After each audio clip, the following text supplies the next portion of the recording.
Okay, well, let me send these everywhere. But in the meantime, hello and welcome to Distortion Survivor Camp Sunny Skies Final Tribal Council. We are here with five. Can I count? Five of the jurors, and we're also here with Pete and Gianna. I'm gonna send this to the VL. And send this to the J chat.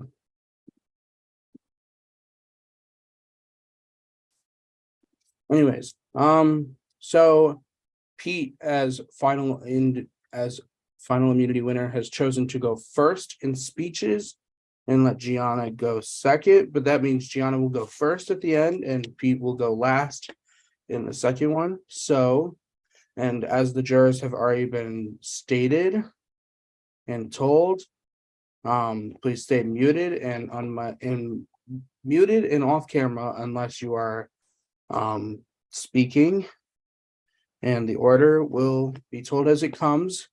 But first of all, I want to say congratulations to Pete and Gigi for getting this far.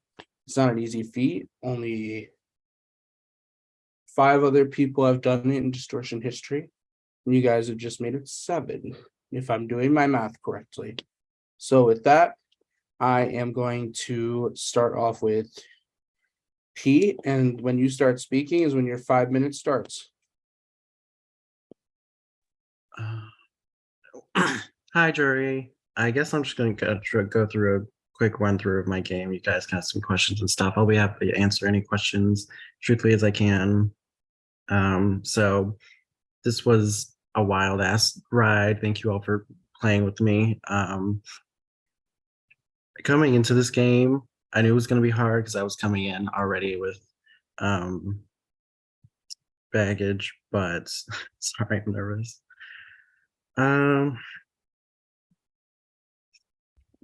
I knew from the beginning of this game, I could not lay low. Starting round, my name first came up to go home round 2, and ever since then, I knew that I would have to fight every step of the way to get here. From that, sorry.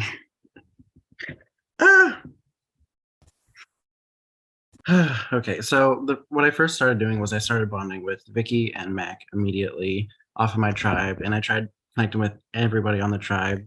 Immediately, I would work with anybody who wanted to work with me.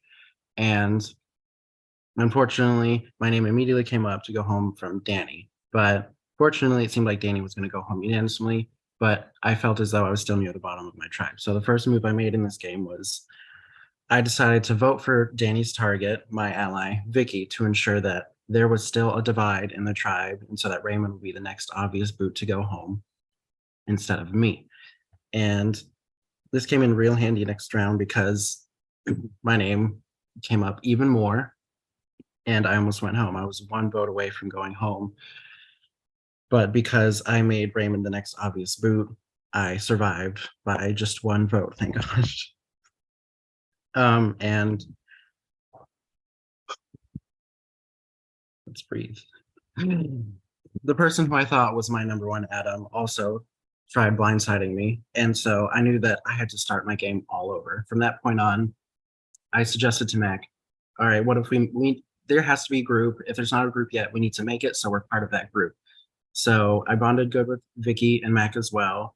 And I started talking with Nick a little bit, and they also liked Nick. And so that's how the 4 came to be, Go Bottoms. And from that point on, we blindsided Adam, who we thought would be probably the biggest threat going forward, and fortunately made it to the merge. Again, my name got brought up to go home immediately, so I bond with, as much as I can, the people who seem kind of on the outs, kind of could go either way, Jazzy and Hearn. And I learned through Jazzy that Graydon kind of immediately demanded that my name be the first merge boot, and that Braden's kind of running things. And so I just make a one-on-one with everyone. I'll see who wants to work with me, who will like me, just get any numbers that I can. And I learned from Jazzy that Braden could also have an idol. And so in my alliance, they throw out a couple different names to go home, like Jazzy or Travis, et cetera. Missy, unfortunately. And I wrote like a few bullet points to go off of so I don't lose my mind, even though I'm still losing my mind. Um, unfortunately. And as much as it hurts my heart to write down Missy's name and I want to work with her, I know that she's writing my name down. So I know it has to be done. I have to lie to Missy and a couple of people about how I'm going to vote. And I didn't want to get idled out. So I thought of the plan to flush Braden's idol by telling every other person that Braden was going home. My allies wanted to try some other ideas of getting Gigi to hate Missy by saying Missy's saying all these things about Gigi. I'm like, no, it's too messy. We don't need Gigi. She's a wild card. Just get her, throw her vote. Tell her it's Braden going home. It'll get back to Missy. It'll get back to Braden. Braden plays his idol. Missy goes home. Yay. And then after that, I try to lay low as much as I can and disappear in the bush as much as I can. My alliance wants Esteban to go home. Sorry, Esteban, it happens.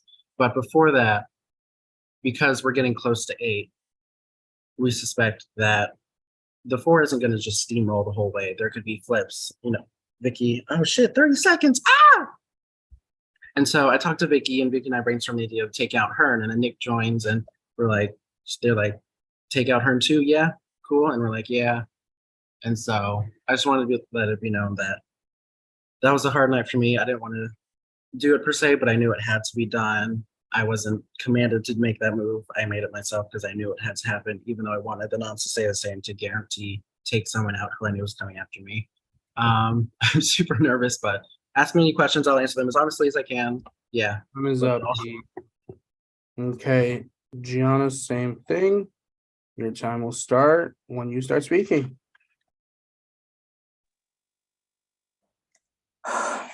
Hello, good evening, jury.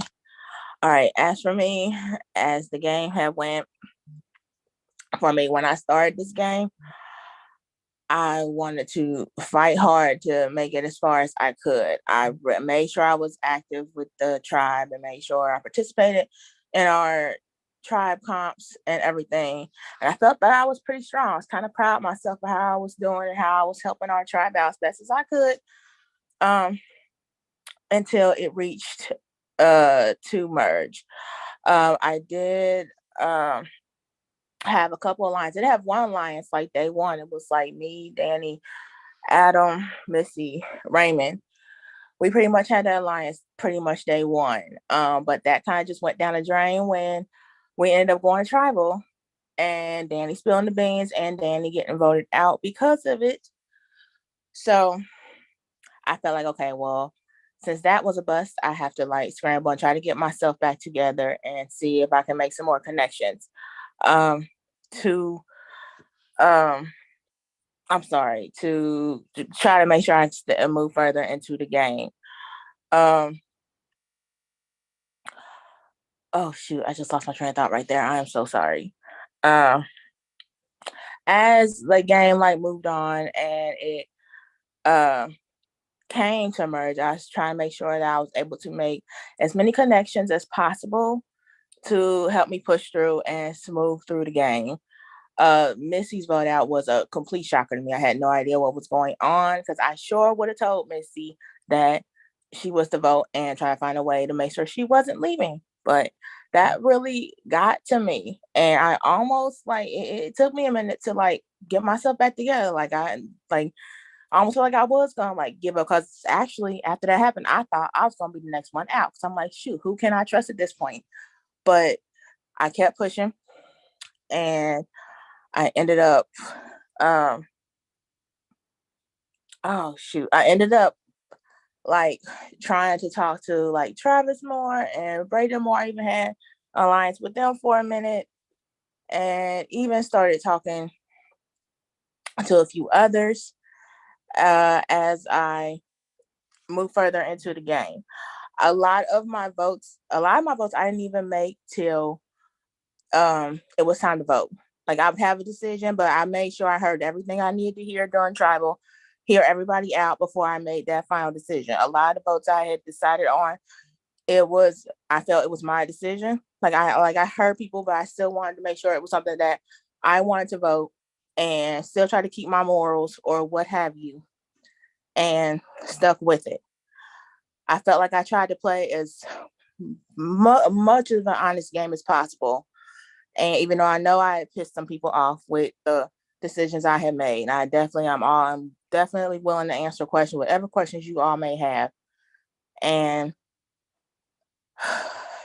do the best that I can to win this game.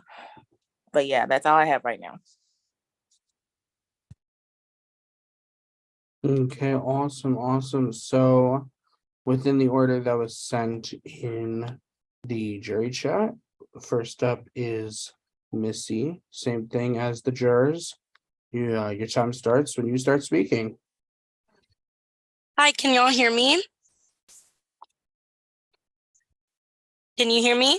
Yes. Sorry, Okay. I saw my thumbs up. Yes. Okay, so I've got 5 minutes, so I'm going to split up 2.5 minutes per person. So let's try and answer the questions as quickly as we can. Gianna, I'm going to start with you first. Okay, really quick. First of all, I want to tell you your hair looks beautiful. I'm also going to tell you that I misunderstood some situations in this game and I was very unkind to you. I unfriended you. I'm sorry I did that. I hope we're good. I love you. So I know that because I know that some of the votes, and you briefly mentioned it, but I really want you to hype up your game here, okay? Because you played a game. I feel like had a mind of your own, and I would like for you to talk about some of those votes that went against the grain. Some of the votes that other people tried talking you into towards the end, and your one vote made a difference in those people going home. Can you talk about that within the next 2.5 minutes, please? Okay. So, all right. So I'm gonna tell you one in particular that I literally went on my morals on because I was kind of pissed off about it and frustrated about it. But I understand why the move was made or what have you. So we did the 2 troops in a lie comp, and Pete did not even participate in it. Like, he didn't even attempt it. I understand he was busy and was out, but still didn't even attempt to do it. So I voted Pete that round. I was for certain. I was sure on that vote. So yes, I did. Even though Pete didn't go out that round and it ended up being Travis, it was still the fact that I was not gonna, like, everybody else participated in that. And I couldn't. I had to stick with my morals or what have you on that. So I hate the fact that I had to vote Travis out in that because I didn't want to. I felt like we were going to be strong then. But yeah, that was definitely one of the votes. And then, there's a Mac vote. There's also a Mac vote. Yeah. Yes. That vote. I did, and I even promised Mac that I was gonna not vote them out at that point. But I also did want to give Nick a chance to play and make it to the final 3 or what have you. So I had them go to fire. I voted Mac so they would go to fire. So they both would have an equal chance to get into the final 3. So all in all, would you say that rather than playing based on other people's decisions and what other people felt was best for their game and you just following the majority, would you say that you followed your own gut instinct in this game? Sometimes I did, sometimes I didn't. For the most part, I tried to. I tried to go with my gut instinct. But then sometimes I felt that my gut instinct was wrong. But I know in the beginning I was following what others were saying, but toward once merge and stuff hit, I was more following my own gut. Okay. I'm sorry. So I'm gonna go ahead and redirect to Pete because I don't want to run out of time and I don't know how long it's been. Pete, couple of things. Thing number 1, I have to tell you, friend, I wish I could say that my voting out was a blind side, but the reason that I knew I was going, I didn't tell anybody because I wanted Brayden to use their idol on them just in case I was wrong. But you are a terrible liar. When you told me that everyone was voting for Brayden, I could see it on your face. But more importantly, my question really comes to the way that you've treated people as just people in this game. It has come to my attention. One, I don't know if you know this, and I don't know if I told you this. Ollie is my in real life friend. Mm-hmm. And I know that you wrote her cross chat when she wrote you being abrasive. I will say she was abrasive, but she removed herself from the sleepaway camp and you wrote her outside of sleepaway camp going off. And it has come to my attention that you had a few other moments going off on some people in the game. And ultimately, I know these games feel personal and all of that. So I'm just wondering if you have anything to say about that, if there's anything that you want to acknowledge in this moment, because I do feel like how you treat people matters, game or not. Of course, you're so right. I want it to be known everything said between me and Ollie was in the sleepaway camp. She did leave, and I did call her. I did try to call her, but no words were exchanged. I never sent any message to her outside of sleepaway camp because I wanted to just say what you're saying. This is a game. Let's not cross lines because I don't want you to hear just one side of the story. Ollie also said some hurtful things to me. And, I understand that, but, it's a game and I understand it can get hard and people can say things like that. Time is And I don't want to speak too much on it because, of course, Seb. Yeah, time is up. Okay. Oh, Yeah, that's what I was trying to say. That's my bad. Thank you, Missy. Next up in the order. well, Let me see. How I many? don't have any more time to respond to that. No, sorry. No. Esteban's not here. Hearn's not here. Brayden, I think, is going later, but we do have Vicky here. So next up is Vicky. So Vicky, same thing as everyone else. Your 5 minutes starts when you start speaking. If you're here. Hi, guys. I just want to first say that I'm very proud of both of you, even though I, as a person, did not see very much of either of your games because I know, Pete, you did hide behind a lot of people and you did moves, but you did moves off of other people's back. And Gianna, I guess it's just our relationship and how we didn't talk, but I didn't really see much of your game until really that you voted me out. And we were talking and I would promise you, and you broke my trust twice. And that's great. That's cool. That's dandy. You did what you had to do to get to the spot where you are, and you guys should be very proud of that. I guess my question to I'm gonna give Pete about 30 seconds, just 30 seconds to explain to me what move did you make that you can take 100% full responsibility of. I can say taking Nick out. Obviously, I won final immunity, but in the end, I knew that I wanted to go to the end with these big dogs surrounding me that bark and bite louder than I do, so that no one's like, oh my God, Pete has to go. Pete's going to win. No one ever thought I was winning this game. So Nick and Mac at the end, I was like, okay, great. They can be the next boots and I'll make it to the end. But unfortunately, I kept trying to get Gigi to vote out Nick, and she didn't want to do that. I was the only person left wanting to do that. Gigi had multiple opportunities to vote Nick out, never wrote Nick's name down. I was the only one who successfully took Nick out because I knew, love you, Nick, you were absolutely going to win this game against me. Okay, thank you. And then Gianna, you in the jury, you are seen as the vote that took a lot of people out in the end. Like without your vote, nobody could be taken out. How did you do that? Because you knew what was going on the second half, or did you really just go off from your gut and you took out the person that you wanted to take out?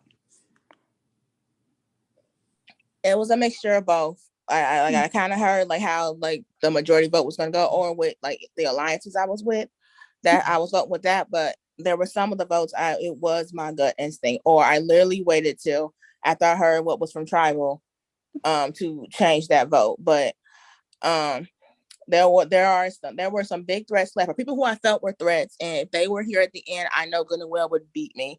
So I had made that decision to vote them out because I knew they were a threat and they were a good strong player in the game, and definitely would be able to win the game. Beautiful. And finally, my vote is up in the air. So I'm just going to hear you guys out. I really want you guys to take a lot of accountability because, Gigi, as I said, you have a lot of your game that a lot of people do not know. And Pete, I'm not going to lie to you. A lot of the jury is not happy with you because of the way that you've treated people on their way out. So my question, I apologize. My vote is up in the air, but I want both of you to give me a number from 1 to 10. Whoever can go first. 5. Okay. 6. Beautiful. Okay. Thank you guys. Again, I am very proud of both of you. You guys played an amazing game that led you guys over here. I want you guys to be truthful.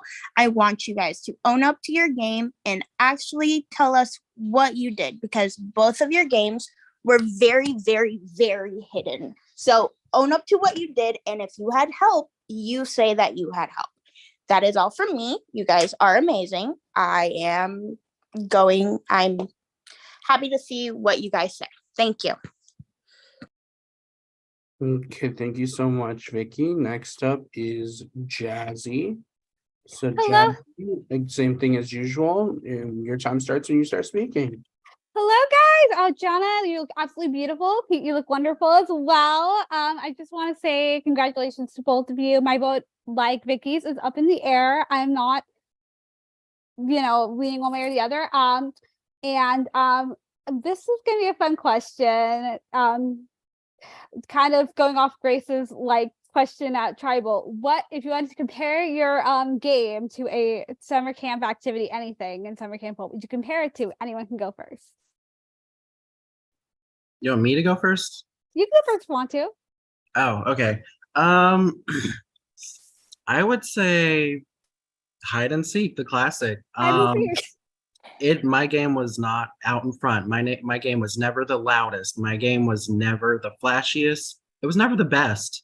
I never wanted my game to be the best. I knew that in my alliance of 4, all the moves that our alliance was making, they were going to either be credited to Nick or Mac or Vicky. No one was ever going to think Pete was running anything. And so I was like, if I try to be big and bad and loud and start taking credit for things, I'm going to get taken out. So like Vicky said, I would ride on the backs of people. I would let people feel their oats, be like, yes, you made that move. Yes, think of the plans. You can do it. And I would, make sure my input was in there. But countless times my allies wouldn't listen to me, and the allies that did listen to me got sent out. So I was like, all right, at the end, Nick, Mac, Travis, all trying to make these big plans. If I try to get in there, I'm going to get sent out. So I just tried to position myself as a number you can use, a tool you can use, keep me in the game, you can use me. And that's how it worked out. Mac played an idol on me because he wanted to use me in the end game.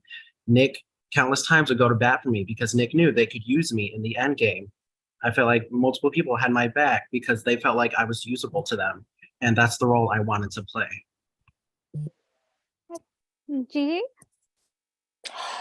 I don't think this one has ever been said, we all been talking about it, but campfire stories, because I felt like I truly had a crazy, wild, scary story, up and down story just throughout this whole game. I always felt I got the bottom or the underdog. I didn't,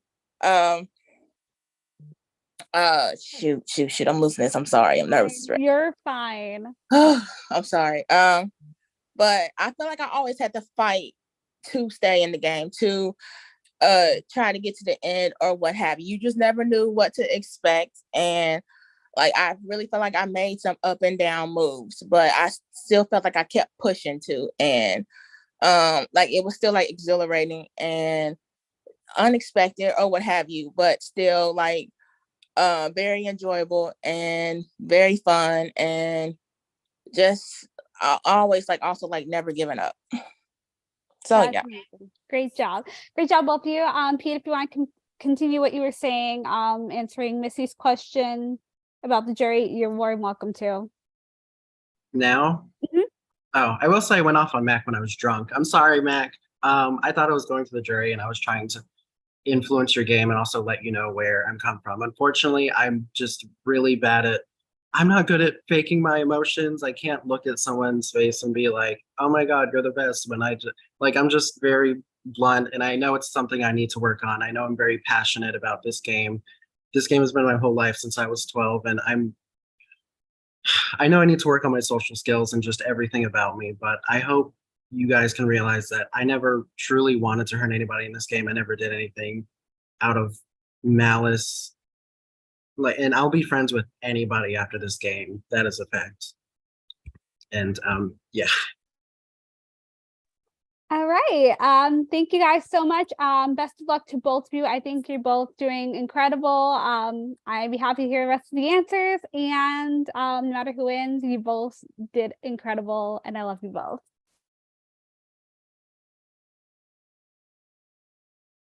Okay, thank you, Jazzy. Next up, since Travis is not here, is Mac. So Mac, same thing as everything.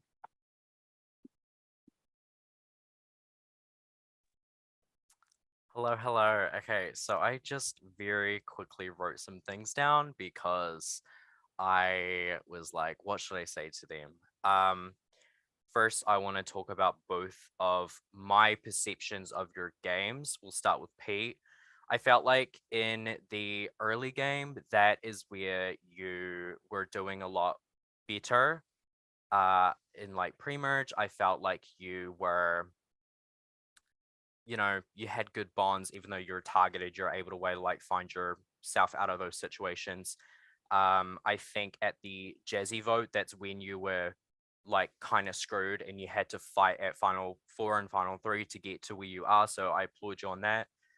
Gigi, the word I describe your game is a fighter, someone who may not have been in great spots at the start of the merge, but as the votes went on, your vote became more and more important. So first, I want to ask a couple questions. I want to ask one very important question to Pete. So I think with Jazzy going, that really hurt your game. But in the situation of if Travis left at final 7, what would your next move be? I want to see how your brain thinks. 2, 3, 4, 5. Wait, sorry. So final 7 was when Vicky. I mean, I was the only person who in our 4 was planning for the 4 to go all the way. I was actually staying loyal to that 4. I wanted Travis to go because he had that amazing story of he was the last person left of that minority alliance at the merge. All his allies are on the jury. He didn't have to vote them out. So it could be easy jury votes for him to pick up. Vicky and you and I, and even Nick, I'm sure all of us talked about which combination of 3, because we thought it'd be final 3 would go with. And I was planning on going with Nick and then either you or Vicky, maybe Vicky, because I could tell at that point you and Nick as well. You were talking with every single person, making sure that even though you had this far, you had a good alliance with every single person. I was still figuring it out as I go. I was just, again, trying to ride people's backs and not be too out in front, but that was like my thought process at that point. Okay, thank you very much. Going to move on to Gigi just because of time. Gigi, first question, were your votes strategic or personal in the end game for you? Mostly strategic. I wanted to I felt I was also like, even though I'm here at the end, I was also thinking as what if I'm a juror? Who do I want to see win this game? And based on who I saw win this game, that's how I made my vote. Because I really didn't want to vote you out, but you had an incredible game. You had an incredible redemption game, and you played so well and won so many comps and what have you. And that was a threat to me. So that's why I did end up voting you, and it went down to fire making. But yeah, a lot of my votes, it was strategic to help me get to the end. Okay, next question for you. If you won the final 3 immunity, would you vote out Nick or Pete? You said next question for me. Is that what you said? That was the Yeah, next question. would you vote out Nick or Pete at final 3 if you won? Oh, that's a good question. I hate to say it, I actually would have voted out Nick because I saw Nick winning this game as well. They played an amazing game. I still would have kept Pete because I felt Okay. like Nick would have beat me in the end. Okay. With the rest of my time, I don't know how much time I got left. I'll just say to Pete, we obviously had that little infamous thing at final 6 final 5 after the Jay-Z thing. I want to say thank you, though you were rude, thank you for not making it personal. I feel like you were a little insecure. Maybe you're insecure about your game because of Jay-Z leaving. I was feeling quite shit with Jay-Z leaving because she was good with me. So I do understand, but also just please be respectful. Please. I didn't want Travis at the end, but I couldn't tell you that because I don't want you telling Nick. I wanted to like do shit like keep that under lock. Okay. Thank you to the both of you. Good luck. May the best win. Bye-bye. Thank you, Mac. Again, and next up is Nick. So Nick, same thing as everyone else. Hey y'all, how's it going? I wasn't beating either of y'all, I guess, if y'all won. I just want you to know, first and foremost, I don't have any questions, I just have statements. Gianna, I think that you need to give yourself way more credit for your game because you defined what the end game was. Almost every single vote other than my vote out was due to you, was your vote. And so I need you to actually in this ending closing speech, I need you to bring that home because that's the truth. Secondly, one thing that has been irking my nerve this entire FTC is Pete trying to take credit for things that me, Mac, and Vicky have done in this game. Pete, I'm sorry, but any move that was made other than me getting voted out was because of me, because of Vicky, or because of Mac or Gianna in the end game. I was the one that made that 4. I made the 4. I was the one that got us together. You wanted to vote out Jazzy at 11. You, Mac, and Vicky all talked about voting out Jazzy, and it's already been talked about on the jury. I was the one who came up with Missy. I was the one who came up with Esteban. I was the one who went to you guys and told you about Hearn. Up until literally after Mac won veto, you did not want to do Hearn, and you begged Mac not to use the veto. We forced you to put Hearn on the block. Brayden was everybody, so I guess you get credit there. You didn't take out Vicky. You didn't take out Jazzy. You took out Travis, I guess. I'll give you that one too. You didn't take out Mac, and I don't count you taking me out, and the jury knows exactly why I don't count you taking me out, and I will explain that to both of you if you would like to after this, but I don't feel comfortable talking about it right now on this call. But I do not count it as a win in your book, in Gianna's book, in anybody's book. I think that you need to own up to not being in control a lot more than you are, because it looks really bad when the entire jury's taking notes and looking at each other's notes, and you're saying, I did this, I did this, I did this, I did this, I did this, because you didn't do that. Gianna, you look fucking incredible tonight. I have one last thing to say. I find it very ironic, Pete, that you called Gianna the GOAT and said, and I quote to me, and I quote, I'm scared if I take Gianna, it'll be another Ashton situation to where the GOAT of this game beats me in the end. Because when you look at Gianna's game compared to yours, the only GOAT here is you. I find it extremely disrespectful that you would even consider her game as that. Especially considering that and you can laugh all you want, but I told you I thought Gianna was beating us in the end, and I still think that she could beat you. I obviously now know that neither of you had a chance against me. But I in my mind I thought she could have beaten us. But I find it very ironic that somebody who hid behind every single person this entire game has the nerve and audacity to call somebody else a sheep or a goat in this game. You cannot speak. It irks my soul so much.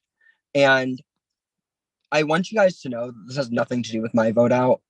I have had my emotions and I've had my things about my vote out. But Pete, I told you before I was voted out, if you make that move, I will come for you just as aggressively as I am now. And I will be very upfront and honest about my feelings.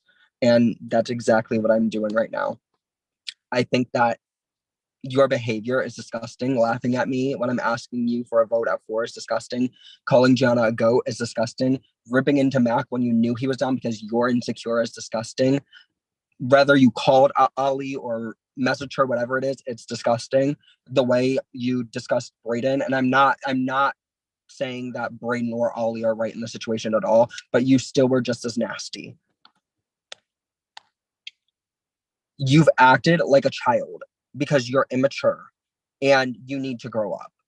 And that's all I have to say to you. Gianna, I love you so much. I'm going to let you know right now you have my vote to win, and I hope you win this game because you have carried yourself with class, you've carried yourself with integrity, and you have not once ever been disrespectful or rude to anybody in this game. You've tried to be very, very honest, and I know at time in a game like this, you can't be honest 100% of the time.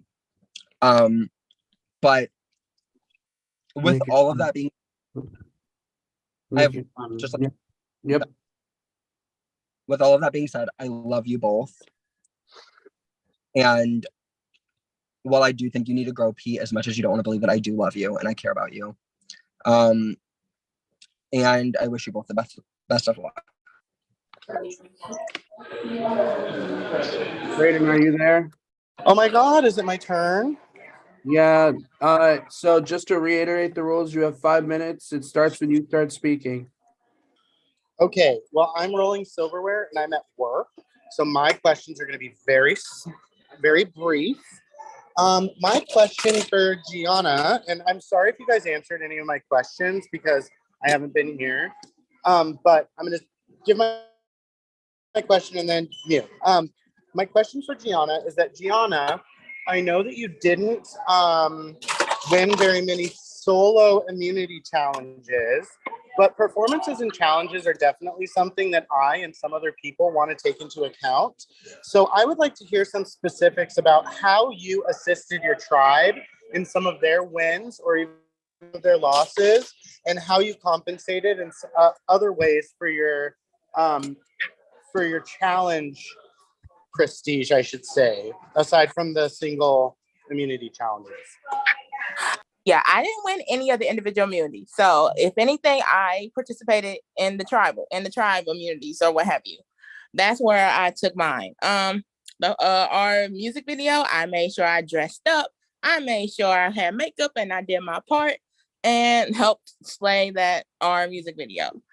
When it came to code names, I felt like me and Nick, we were on the same wavelength, and I was really trying to help push our tribe with getting like the word that I thought Nick was thinking, which it was like the word that Nick was thinking. Because I love Codenames. Don't get me wrong, I love playing Codenames. I love playing games like that. That's like usually like my strength. So I felt like I helped with that. Before I knew that we ended up losing the telephone game or what have you, I was the last one to go. So I only heard what I got from Raymond, and I still answered pretty much like a decent amount of questions. I think I still got like 6 questions of them, 5 or 6 questions of those correct. So I was shocked, especially me being the last one to hear the story or what have you. So I did make my mark tribe-wise. I just wish I could have tried to win individually, but luck just wasn't on my side with those, even though I tried my best. That's a great answer. Thank you so much. And your hair looks laid, sweetie. Okay, my question for Pete is, Pete, I know based on what the tribe has, or what the jury has said, and even though I haven't been here, I know that people feel as though you didn't necessarily treat them the best. I can't say that for myself because you and I never spoke during this game, but I would like to know, in what ways do you feel as though your treatment of people was game? And in which ways would you feel that maybe it was a little bit more of a personal response? And furthermore, did you use your connections with people, negative or positive, to help you get ahead in the game, and how? I would say can definitely be an intense person. It can definitely be a very blunt person, but I never came for anyone calling them anything personal. I never crossed any lines, I don't think. And if people said I did, they're fucking lying because I never crossed that line. People saying I called Gianna a goat when we were having a conversation where they also called Gianna a goat. Yeah, I got drunk and had a not pleasant conversation with Mac, but I never called Mac any names. I told him how I didn't understand his game, and that entire conversation revolved around the game he was playing and, just the game we were playing. And I'm sorry, what was the second part of your question? My question was the way that you treated people in the game, positively and negatively, was it part of your strategy? And if so, how? Partly because I knew in talking to Mac, I felt that I was on the bottom, and I knew that I wasn't taken very seriously as a person in the game at that point. I knew that nobody was looking at me as someone running things, and I knew if I tried to run things, I'd be sent home. And so I was laying it all out to Mac about how I thought he was going to lose, and how I thought that I was just being bluntly honest and trying to get him to at least change what he's doing, because I didn't understand what he was doing at that point. I was trying to position myself as someone you could pick up and use for your game so that I didn't go home. So I lasted longer, and that's what happened. Nick wanted to use me as a number, Mac wanted to use me as a number, and that's what happened. So I think that people need to keep in mind that these are very one-sided conversations. You can say anything you want about me, but I can't respond if I'm not in the jury. The situation with Ollie, again, that person isn't here and I'm not there for those conversations either. I'll be willing to share and talk about anything postseason, but to keep in mind maybe why someone would feel the way that they feel, and to not take hyperbole as the complete truth. I know I can be a bit much. I know I can be a lot, but I never want to actually leave anyone hurt in this game, because I've been hurt like that before. So Your time is up. keep in mind, you guys are in the jury. I'm not. I can't be part of these conversations. I can't defend myself. I can't provide context. Yeah, thank you. Thank you. I'm so Brady. sorry to be that person. I just want to, as a closing thing, I just want to say that, Pete, I know that we didn't get to talk at all this game, but I will say, and I know that other people didn't have a previous experience with you like I did. I really enjoyed the little bit of time we did talk during our Knots challenge and even like on calls and stuff. Compared to last time, I enjoyed playing this game with you a lot more. And I thought maybe there was a time you and I would work together, but it never happened. And I genuinely hope that if we play again together, we get that opportunity. I love you guys both. Good luck.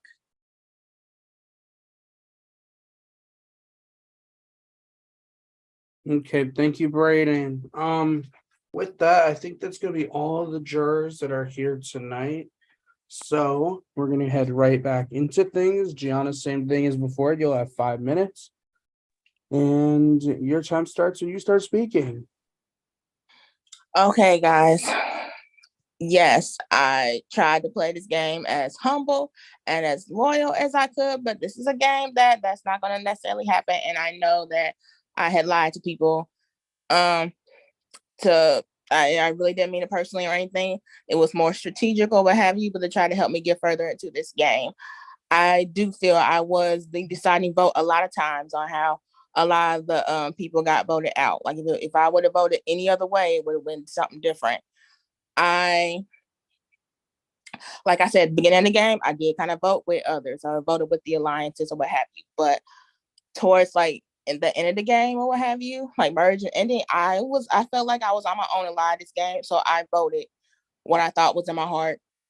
And with my gut instinct and what I felt was morally right for me that I would feel comfortable doing. And if I still ended up getting voted out, so be it, but at least I would have went home happy or what have you. I am so proud of the game that I played.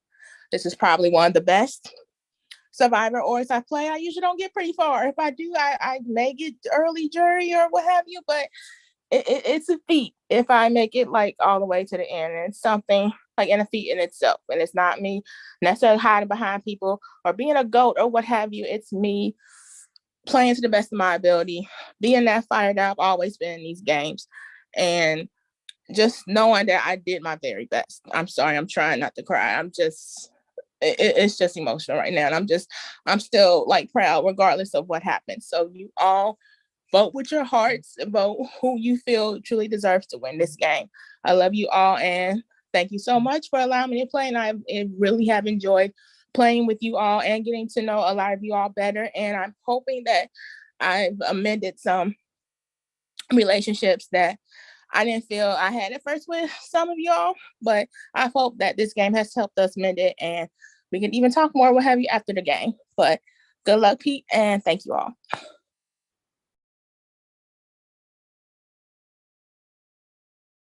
Okay, next up, and Pete, same thing. Hi, jury. I just want to tell you all again. I've been away from you guys every time you get voted out. And things can be taken out of context and exaggerated, like people saying I sent a message to Ollie when I never did that. So keep that in mind, that we played a game of telephone for an immunity challenge, and that's how this game can often work. You hear one thing, spread to another person, till you don't know what's the truth anymore. Throughout this game, my name has been up there ever since the beginning. I knew that I couldn't play the biggest, loudest game. I knew that I couldn't, try to take credit for all the moves. If I tried to be the person out in front, I would have been out of this game. Unlike what Nick was saying, I'm not taking credit for all the moves I did, or all the moves that other people did. Like I said, I knew that the moves that were in my alliance were going to be credited to like Nick or Mac or Vicky. And so I was like, all right, fine. If I try to fight for that attention, they're going to take me out. I rode their backs. I let people look at them. I let people think it's them running the show so I could survive. I think for the Michael boot, a lot of us had that idea at the same time. Vicky and I were brainstorming it before Nick even joined that call, which is what I said. And yeah, I had to position myself as the number you could use and the tool you could use to get yourself farther, as the support for the bigger, louder players, because I knew that they were going to go out before I ever could. And when it came time to take those players out, that's what I got to work doing. I was told to vote a bunch of different ways, and I still voted for Travis, so he left. I begged Gigi, vote out Nick. Nick is going to win this game. Nick has played the best game. Gigi never wrote Nick's name down. When Nick and I would kind of go back and forth on Tribal, it seemed like Gigi kind of struggled with that decision. She would leave the call, and she, at the end of the day, told me she just wanted to make the fair decision, the most congenial decision, so that they both could go to fire. And I feel like that's not how you should play this game. You have to go forward saying, this is what has to happen for my game. You can't always be the nice guy. You can't always have the fair way out. You have to go forward doing what you know you have to do. I've known Nick longer than I've known anybody in this community. That vote was hard for me, but I knew it had to happen. I knew Nick had to go, and I know they're pissed off at me, but I feel like I've given everyone in this game a shot. I talked to I at least sent a message to every single person. I even tried working with Braden. I sent them a message. They didn't want to respond. I was like, okay, I'm not going to push it. I tried talking to every single person at one point or another, and that is a fact. I knew that I'm not going to be seen as the biggest strategical mastermind, but I knew that I never was going to in the first place. I hope you can reward a game all about survivability and adaptability. I had to change my strategy throughout this game multiple times because it would keep getting changed on me multiple times. I kept trying to work with different people. My allies either wouldn't listen to me, or the allies that did listen to me would get sent out. I should not have made it here, and yet I did, because I was willing to change my strategy, work with anybody who would work with me, and just do what I had to do to get to the end. I know that I'm have been I'm easy to misunderstand, and I can be very reactive and emotional. I laugh a lot. Nick thinks I was laughing at them when truly I just laugh when I'm uncomfortable. I laugh when I don't know what to do. I laugh when I'm nervous. It's my natural reaction. I like to laugh because a lot of the times I'm not feeling great. I'm nervous. That's why I laugh. I truly just wanted to play this game as much as I could, and I feel like at every single turn, I tried to make my voice heard, and I didn't let people stomp on me or force me to vote a certain way. I always had an idea of how I thought I should go. And at the end of the game, when nobody wanted to take the biggest threats out, I took Nick out, the person who was going to win this game. I wanted to take Mac out as well. I thought I had possibly a better chance. If it was a final three, a better chance against Mac. That's why I wanted to keep Mac there. My Yeah, I was always in the spotlight, and I still made it here because I never gave up in this game. And I hope you guys can see that. I hope you can at least respect my game to a certain degree, because I never stopped fighting in this game. Yeah, thank you for your time. Even if you guys think I'm this horrible monster, I'll still be your friend afterwards, because such a horrible monster wouldn't do that. Yeah, Is up. thanks for playing this game with me. Bye. Okay, everyone. So thank you, Pete and Gigi, for your speeches. This is what I'm gonna ask. If you are a juror, you will have, I'm gonna give you 5 to 6 minutes to send in your vote if you want to change your vote. I'll give until right now, it's 11 o'clock right now, EST. I'll give you until 11:06. So 6 minutes, 7 minutes technically. And at this time as well, if you want to do shout outs, this will be the final time to do it this season. So yeah.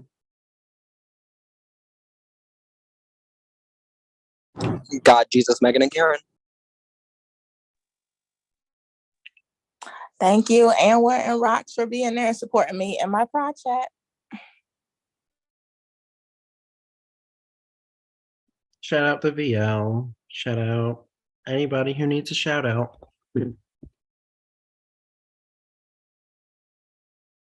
Shout out to Jingle Max, who I love.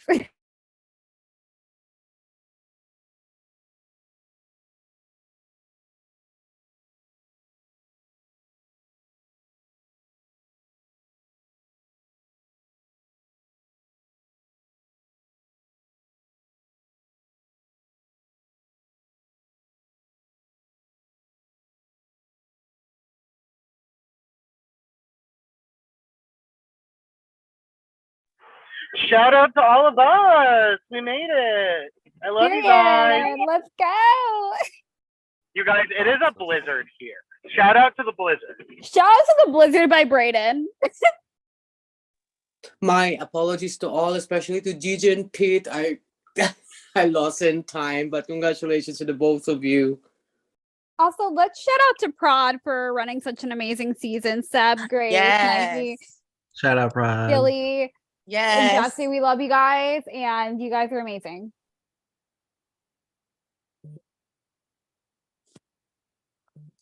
Shout out to my hospital, Children's Hospital, for all the work they do for overall children's health.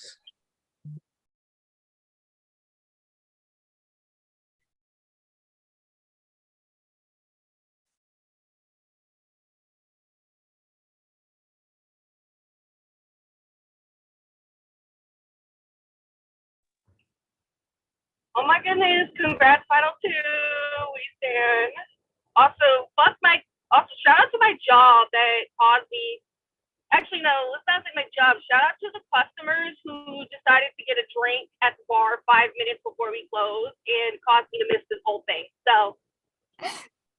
that, Grace. That sucks. Period. Shout out to me, Travis, and Grace being in the same boat. Brandon, Travis, and Grace being stuck at work.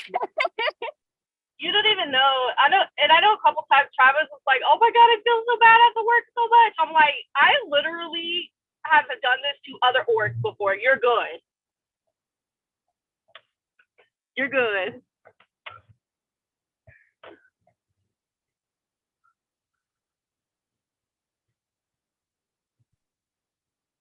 I'm almost home though, so I could be on a spill tea.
I'm gonna go make some juice.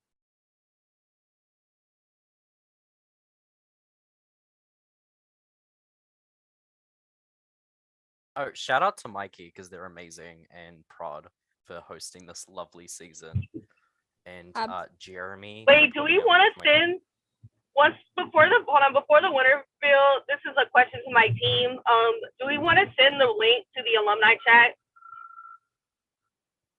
Yeah, do it. That's what I did in season 2. That's so people can join if they want to from other seasons.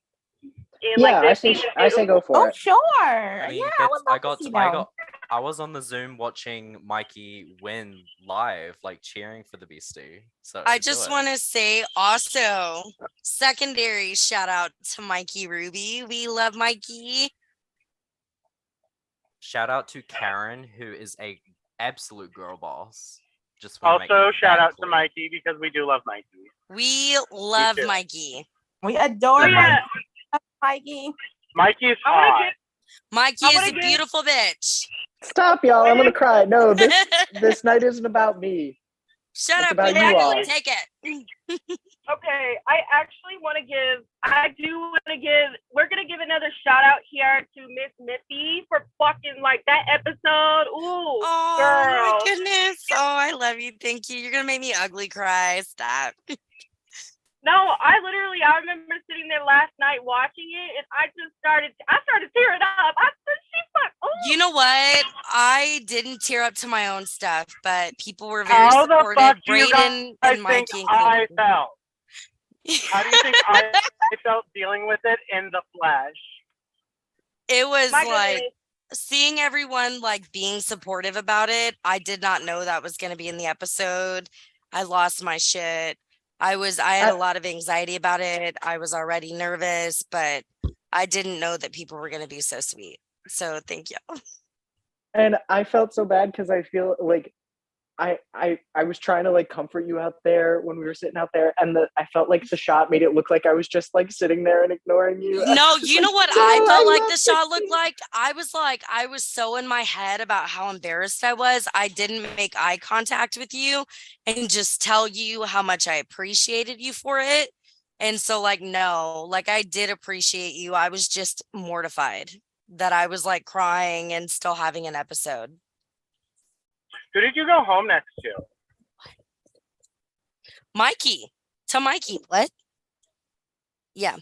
I went home next to Mikey. Okay. Ain't that some bullshit? We were like, Callum's going to be pissed. Okay. Callum will be pissed, just so we're clear. Yeah, no, but as I was saying too, literally, like, it just, another reason to have me like in emotion is because literally what I do endurance comps sometimes, I feel like I'm gonna tick or do something and it's gonna make me like knock something down and I'm gonna So I have Yeah. that same thing. Did I do an okay job of explaining ticks and what it feels like when you repress them? Is that what you feel? Oh yeah. Absolutely. Yeah. I have to tell y'all, like in general, and I never would have brought it up unless we had this conversation, but this has been like a Tourette syndrome friendly game. I will say that. Pete, there was a moment where like you were so stressed out, bless your little heart. You were like, you were taken out and you were like, I'm sorry. And I'm like, I am the last person you ever need to apologize to for ticking out. Cause I get it. And so like, yeah, I hope Shout out I to all the represented neurodivergent us people. okay in the episode because I was Yeah. embarrassed, but I tried. Shout out to all the neurodivergent people, all the people who don't Yes. understand themselves, who are struggling to understand themselves and find a place in this world. Yes, I'm saying I am such a stubborn bitch. I'm like, I will not go out because of my ticks. My pride alone on that principle got me to second place in that comp, is all I'm saying. Also, I hate endurance comps. That's all I'm saying as well. Endurance comps are bullshit. Hi everyone, I'm here. Are you guys ready? I'm gonna spotlight Gianna and Pete. Subcheck. So check. Okay, guys, I'm also gonna spotlight myself. Why not? Okay, guys, this is it. The jurors can come on camera if they want now. I'm like, there's no rule, because I have them spotlighted. Okay. Okay, guys, here it is. This is the end. You want to see your name on these parchments. Again, thank you so much to everyone for a great season, but we have a vote to read, so I'll get to the votes. First vote is for Gigi to win. Second vote is for Gigi to win. Third vote is for Gigi to win. Fourth vote is for Pete to win. Fifth vote is for Pete. Sixth vote.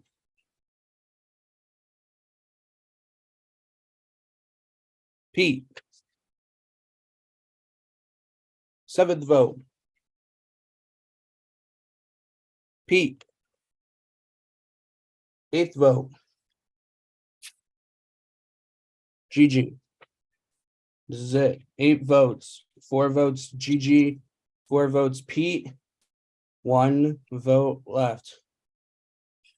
The 9th and final vote, and the winner of Distortion Survivor Camp Sunny Skies. Congratulations, Gigi. You have won Distortion Survivor Camp Sunny Skies in a vote of 5-4. Congratulations. Again, also congrats to you, Pete. But Gigi, this is your time. Yes. Congratulations, Yes, you Gianna! fucking did that, Gigi. You did it. Yes. Okay, I'll stop. Sorry. Thank you. I was not expecting that at all. It literally could have went either way. And Pete, you played an amazing game. So don't feel bad or nothing. Like we all did. Everybody who's here did an amazing job too. Like this has been great. Thank you so much. Thank you all. But yeah, it's been a fun game. Did we get to find out who voted her? Congrats, I would Gigi. love to know. Who voted Gigi? It'll be in the voting chart that we release later today or tonight, I guess.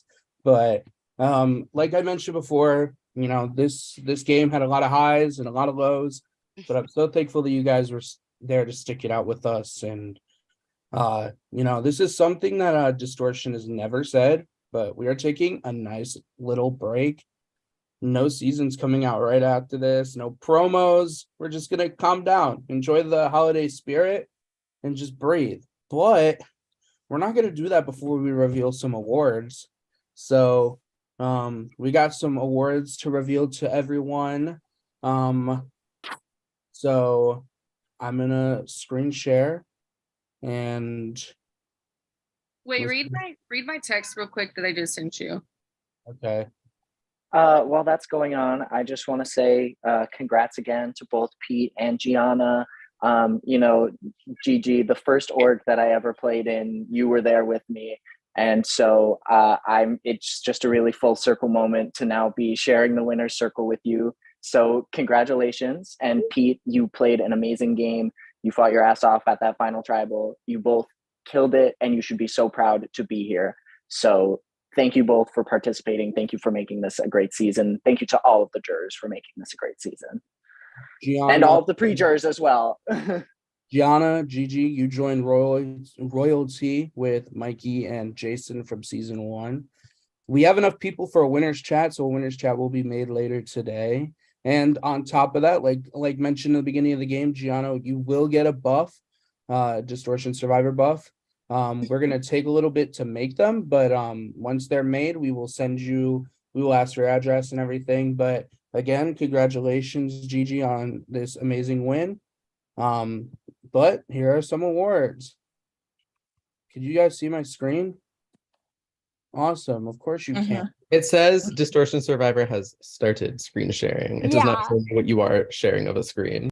Awesome. Give me 1 second.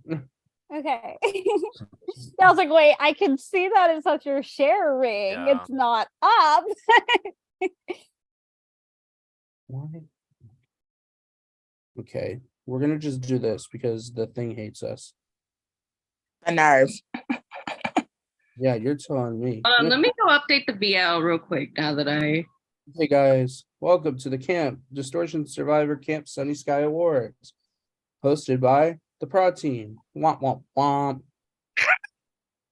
Okay, we're gonna start with most robbed pre-juror. Now, this pre-jury was very messy, very wild, and we thought that this one person was going to wreck shit if they got to the jury. And so our award for most robbed juror goes to Jonathan. All right. Jonathan was a very particular weird spot going into the game. He was shoved straight to the bottom kind of right away for trying to protect Nick Mana way too fast. He gained some traction after that, after competing in some comps, but after Anthony left and no one took greed, Jonathan was forced to kind of just be stuck out of here. I will mention some other people who were thought of this. Nick Mana obviously was one of them, but was very messy in his round going. Adam was another one we thought of, but the whole Pete vote not working in the beginning of the round that Raymond left just kind of put Adam in a bad position, and it kind of caused their demise. So is Grace here? Because she's doing the next one. I'm here. I'm home. Like, this is my only thanks to the stupid ass customers and the career field, well, not career, but in the job field I had to miss most of this. This is my contribution. So we stand. But I want to add on to Jonathan real quick. Jonathan, yeah, I definitely feel if he made a merge, things would have been a lot different. And I feel he could have survived on that tribe if dynamics were different. And unfortunately, he was not in the majority there, and it just ended up leading to him going home. So yeah, we're gonna go to the next person. Woo! All righty. So next award. Hold on, let me scroll up. Okay. Let's see who's that. Okay. So next award is for most robbed juror. So this person, I remember in the beginning of the merge, I was like, because I was saying, let's see who wins. And I was thinking, I'm like, this person is the best positioned in this whole merge tribe. And I definitely see them, if they continue to go farther and farther and farther, I definitely see them taking the win in this thing. And they had that, but some things can get a little crazy. And as we say in Big Brother, expect the unexpected, because this boot was unexpected. And this is why Hearn is getting most Roger. He So has a lot of potential, and like that Big Brother Live Night just went. Night. some other people we considered, obviously Mac, Nick, but they were, they got third and fourth, so we kind of not disqualified them, but not put them this high.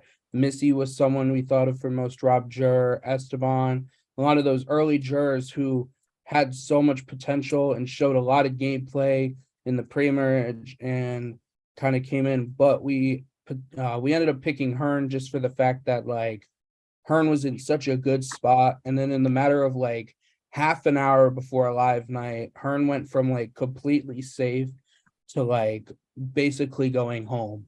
And so we just thought that, in Big Brother, like they said, expect the unexpected. So is anyone else on prod here? Mikey, do you want to touch up on anything? You could speak. I don't really have anything further to say on this point, at least. Yeah, it was crazy. That live night was one of the tribals that I actually was present for. I was present for the whole thing, and I remember being absolutely flabbergasted at the outcome. I was, if you had told me that was going to happen based on the conversations that I was seeing an hour before, I would have said, no, you're lying. Okay, Grace, remind me what the next one is. The next award is Alliance. Okay, so it's weird. A lot of alliances that were made this game were very one-rounded. They happened for one round, and then they either got disposed or someone got eliminated and voted out, and they just never continued. But this alliance really was there. Like, even when they had someone gone, they still kind of used it, not as much, but these four people really took the reins and decided to, steamroll the merge until final 7. So with that, the bottoms have won Alliance of the Season. Nick, Vicky, and so I will say a very special shout out and honorable mention to the potluck. Something that it was a very high up there for us, very touching, very very the alliance was made for a good reason, but unfortunately, like I said, it was a very one-rounded, it was used for 2 rounds, and so, but the bottoms were made basically like 2 or 3 rounds into the pre-merge, and it was basically used for literally, I like it because it wasn't just game. There was a lot of personal talks, a lot of game nights, a lot of stuff I can't talk about. So, but yeah, if anyone wants to speak on that, Grace, Mikey. Yeah. I did add the trademark. Another thing too, the potluck, I just want to put in there, the potluck was Nick, Gigi, and Travis in that alliance. But the bottoms gets that because they had they ended up being going into the second, third round, like Seb said, into the pre-merge, they basically were the people who were running that tribe, and they took that energy and brought it into the merge with them. But then that alliance obviously went down as somebody turned on another person in there. We all know, sorry, but Mac Icky Icky gross. What? Mac Icky Icky gross. But y'all did good. And I'm gonna say another favorite thing is you guys would be on call for hours on end just talking about stuff. And I loved going on there and having personal conversations with you guys. It was so fun. And the only thing I have to add about all of that is congratulations to the bottoms for joining the Best Alliance Club along with the boat from last season. The boat. The yacht, whatever they called it. Grace, you ready for the next one? Yes, I am. So next award is Duo of the Season. So we had we had people link up and work together in this game. And there are times that those duos stuck for a good bit. And there are times, kind of like the alliances, it was like just one round. But this duo right here, they have had a long history with each other. And it's been a good, when I say long history, you will understand what I mean when y'all see the winner of this. But they still, even when they weren't exactly on the same page, they still found a way to work together. And I feel for the time they worked together in this game, they made some things happen, and there is that connection there. So, duo of the season, go ahead and show it. Oh, sorry. Jazzy and Pete. When I say a long time, this started in White Tea. This was brought from White Tea as 9 into here. And still continue. So I'll add on to this. Obviously there was a lot of duos that like were very heavily in contention. You know, Braden and Travis definitely were high up there.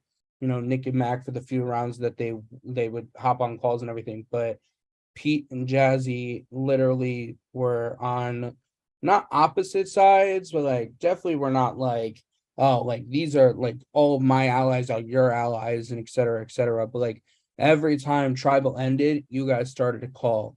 Every time that something like you guys, I felt as a duo, were more on call with each other and just a lot more social than a lot of the other duos or a lot of like one-on-ones that were made this season. And you guys made it a point to keep each other in the loop, whether you guys were like doing the same thing or not. So, Mikey. Yeah, what they said. Carry on. I want to add something else. Another duo I want to call it a messy duo, and that is Nick and Mac. And my favorite thing with that is they would sit there and absolutely be against each other and like go against each other and whatever, but they would take all that and play it. Like it would be one day like, oh, I want this person out of the game, and then the other thing, you want to play Roblox?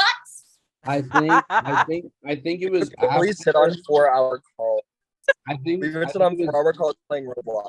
I think it was either after the Vicky or the Jazzy boot, and I think it was after the Jazzy boot because like it was just dead silent in that chat, and then like at like it was like 2 a.m, Matt goes, "Wanna blocks?" And it just like I think it was just very enjoying. But Grace, remind me what the next award is.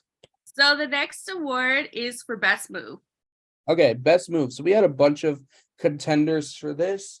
I definitely think, but a lot of our contenders happened very early merge, pre-merge.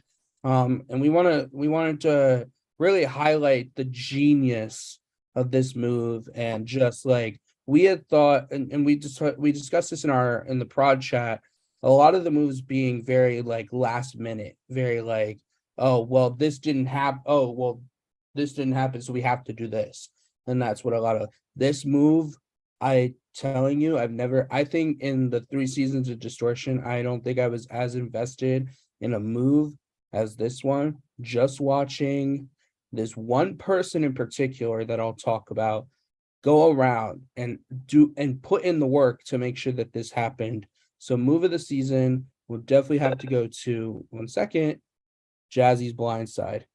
The amount of work I watched Nick put into this move to make sure it worked was so spectacular. And listen, I'm very easily pleased when it comes to hosting. Like if they could be like, oh, I want to get this person out, and just in their confessional, I'm like, yes, let's do it, come on. But like watching Nick go from person to person to person, and at that point, that's when the potluck gets made, and that's when that advances. It was just such a wild round, and for it to end with a 3-2-1, with people flipping their votes last minute, thinking it was going to change something, but it didn't, because the 3 were already going to stick together. It was a wild round. I loved it. It was just art. Yeah, this move definitely, is the best move because I do feel that if Jazzy were to not go home here, I definitely feel that final two would have been her and Mac. And Mac was a really big player in this game. And so taking a strike at Jazzy was a strike at him. Yeah. And I will say a contender for move of the season. Oh, Nick, do you want to speak? Just really quickly. One thing, the only thing on my mind during Jazzy's boot was I have to get back at Mac because he just took out one of my favorite bitches. And then he won immunity, and I was like, okay, I'll take out your number one then. Oh, I knew. I think another contender for best move is, and this was another piece of art, was just Nick and Vicky getting Hearn out in the matter of like half an hour. We touched on this earlier, but like Vicky going to Brayden and trying to convince Brayden to work with Pete, being like, well, I want Hearn out, and I don't understand why people keep wanting to keep Hearn in.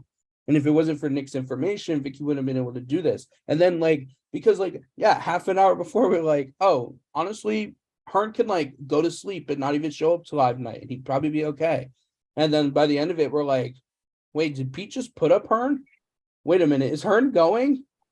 Oh, it was wild. But I think that the Jazzy move had a lot more impact on the game, because like I felt like Hearn left and had so much power, and then like the next day you were like, okay, what are we gonna do next? It wasn't. You got Jazzy's boot had a lot more impact on the game, and it literally was brought into Final Four, Final Five, Final Three. Like it was impactful. So Grace, what's the next one? Next award is worst move. Oh, I'm happy I get to do this one. So, worst move of the season. I'm gonna say this, and we can discuss it at the reunion. A lot of you guys were crazy as fuck in this game, and there were multiple times we would go in a prod chat and be like, "Why the fuck is this person wanting to do this? This is stupid." Like for so many different occasions, we were like, "What the fuck?" But there has to be a worse move. And this move, I literally, especially after her leaving and all that, there was somebody in this game. I kept going into prod chat, and I know a lot of us kept thinking, and I'm like, this person's gonna fucking win this game. They just gotta play their cards correctly. They're gonna fucking win. And I saw it a long time coming. But a certain move that was made kind of lowered their chances, and it ultimately made them show their cards and what they were wanting to do, and that resulted in them resulted in their demise as a fear. They're gonna win this thing, especially with how bold the move was. So, worst move of the season, you want to show it? Matt cleaning up and trying to get back after voting Vicky out. Let me explain by saying voting out Vicky is not the worst move. It's Mac going to Nick and trying to throw Pete under the bus, and then going to Pete and trying to throw Nick under the bus is the worst move, because we sat on calls and Nick and Pete were already upset, but now you're going and throwing Pete under the bus, and then Pete and Nick were comparing notes and like copy and pasting, and it was just. Oh, I knew. I wanted Pete to go so Nick and Pete wouldn't be doing this. Nick would literally be like calling me, and they're like, "Stay on call," goes to Pete, and I'm just sitting here like, "Fuck, what do I say? What do I say?" Nick comes back, and I'm like. The second Mac sent me only a paragraph of the transcript and Pete sent me the entire transcript, I was like, okay, I'm just gonna play stupid, but I know Mac's a fucking snake. I know. I'm like, fuck.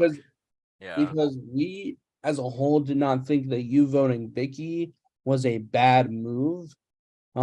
Because we knew the context that you only voted Vicky because you thought Pete had the rock. But the cleanup that comes after it, where you're trying to explain to Nick why you voted Vicky, and then going to Pete and trying to explain the same thing but with different context, it was just a whole mess. People compared notes, and it made literally we thought it would be a breeze for you to get to the end, and this just made it 10 times worse. I knew after because of like I was trying to do damage control, but it wasn't working, and I'm like, Nick's not gonna be happy with this. And then Jazzy leaves. I'm like, yep, that's the reason. So I get it. Yeah. Okay, Mikey. All good from me. Thanks, You're Mikey. doing great. Thank you. Okay, what's the next word, Grace? The word you're presenting is hero. Okay, so hero, I'm gonna be quite honest. I think Missy said it best in the jury chat. This game is full of villains. Too many villains. Like, oh my god, how could you all be villains? Like, I actually was kind of shocked when I realized at final 8, I was like, you are almost all villains, except for one person who we felt, got a lot of shit for putting their heart and soul into this game. But I mean, as tonight proved, it got them the win. So our hero of the season is GG.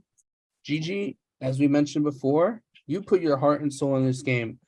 Not every move had to be strategic, but you made the move that was with your gut instincts.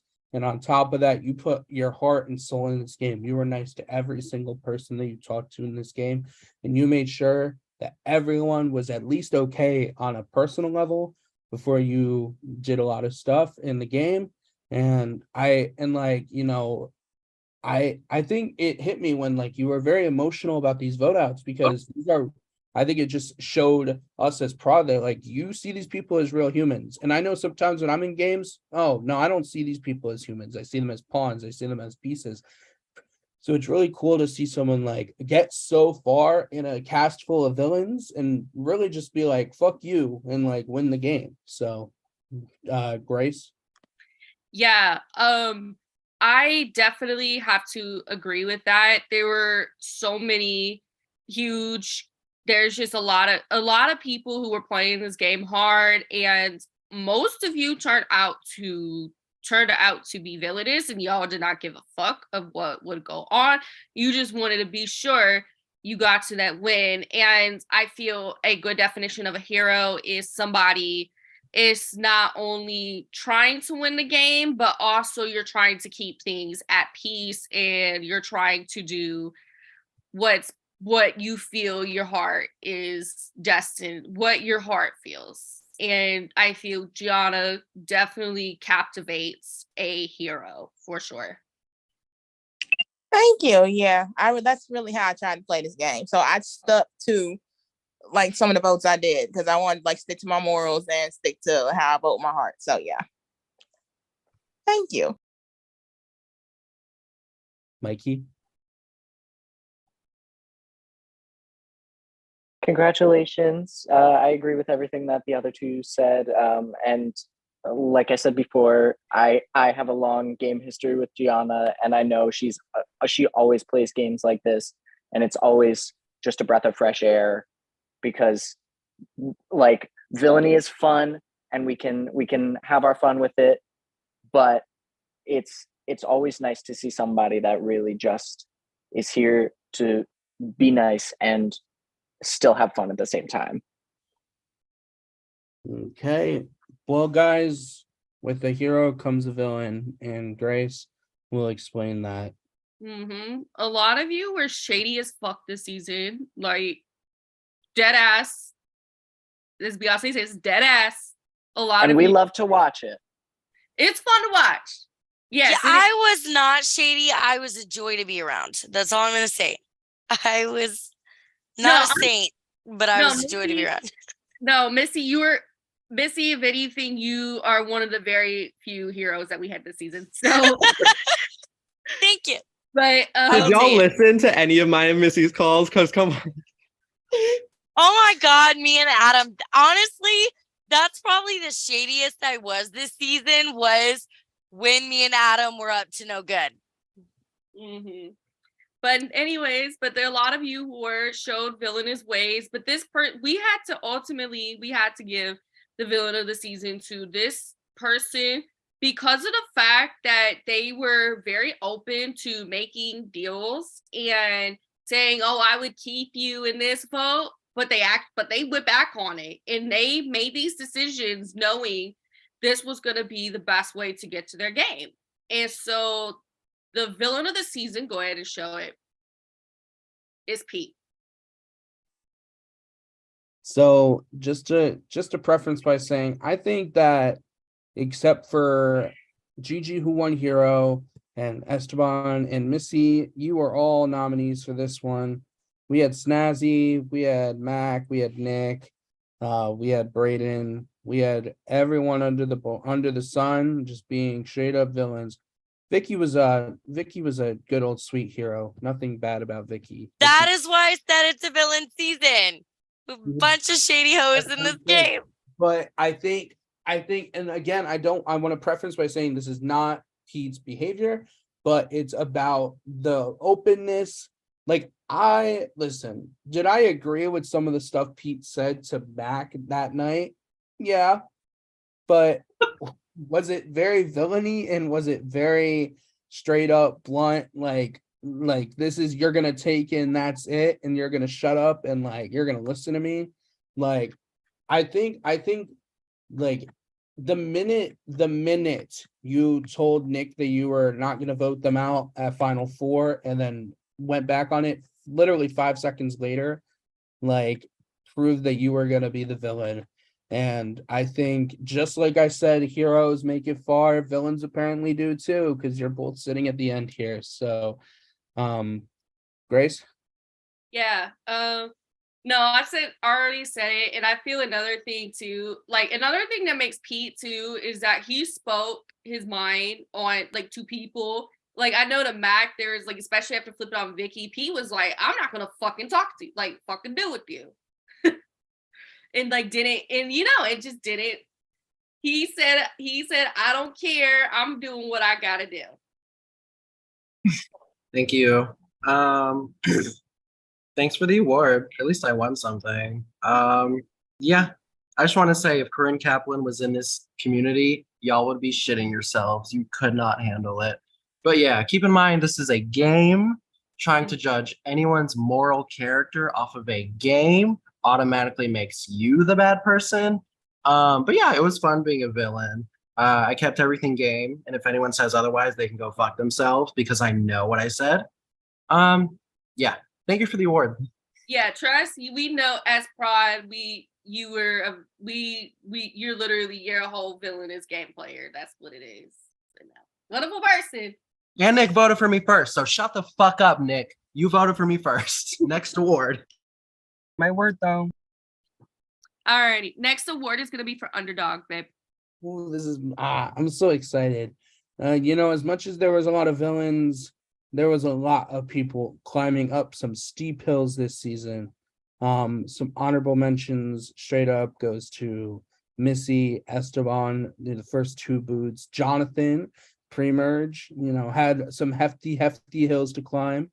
But this person, Claude, like, first round, name out. Second round, not so much, but their name was being tossed. They ended up as a big target in the Big Brother night, and they were able to claw their way out of that. So the underdog of the season this season goes to Braden. Braden did a lot of clawing this season. Braden, and it's wild because Braden literally had the power on Team Luna, all the power. Braden was like top dog, and then the merge hit, and they were like pushed down the hill or something, and had to learn how to walk again, and literally had to rework their whole game to work around these other all this other stuff. And you did it. I mean, you were able, like, sure, things didn't totally work out like every round that you wanted, but like, you did it. You survived round after round in the Big Brother night when Pete was HOH, and if Pete's HOH and you're a nom, you would think that you're going home, but you still were able to survive. And then although you did go the next round, you still were able to claw your way out of at least a little bit of a sticky situation because the vote was really close. So, Grace? Yeah, I definitely this is definition of this is a different kind of underdog as you go from being a big presence in one situation and then just having after your closest ally going home, you having to go around and fix everything. And you definitely for those several rounds that you stayed, you definitely did a good job with that. And you proved that. Mikey? I don't particularly have anything to add. My cat says hi. Congratulations. Brady, do you have anything to say? I would just say that, like I definitely didn't expect to make it as far as I did after Missy went home. And I had no idea what was going on in the game, and it felt like nobody really wanted to work with me. Shout out to Travis, who I also feel like was team underdog. But Another honorable mention was Travis. yeah. But other than that, like, thanks for the award. Okay. So next up, we have our biggest rivalry. So, there was conflict at different points in this game. And I feel this conflict here was a conflict that I'm just trying to describe it. It's like it wasn't. They just never, these people were never on the same page in this game. And then the first thing I see when this person goes into the jury chat from their rival is, I hate this person when they were at that tribal council. So go ahead and show it. I want to preference by saying there was a rivalry that was even bigger than this, but that's a wormhole I'm not going to touch. So this is Vicky versus Travis. Vicky was mad and Travis was upset. And did they fight? No, I don't think so. But did they ever see eye to eye? And did Vicky openly say that she hated Travis? Yeah. So this is why Vicky and Travis's rivalry of the season. Congrats, you joined greats like Lakin, Keaton, and whoever had season 1 was Lee and Zach Shelley. Lee and Zach Shelley, yes. I can't wait to watch Vicky on Distortion Rivals. Vicky, you have anything to say? Yes. I never had a conversation with this man at all. I never had a one-on-one with him. Nothing. No words were exchanged. I don't even think we talked like we weren't even on the same tribe. I just have to say that makes me so sad because Travis is like the nicest, funniest person, and I guarantee you would love him. So that makes me so sad. If you play another game, fucking talk to him. I promise it's worth it. I probably will, but I just remember Nick being like, in Final 7, Nick going, go talk to Travis. And I'm like, I have not made a one-on-one with this man.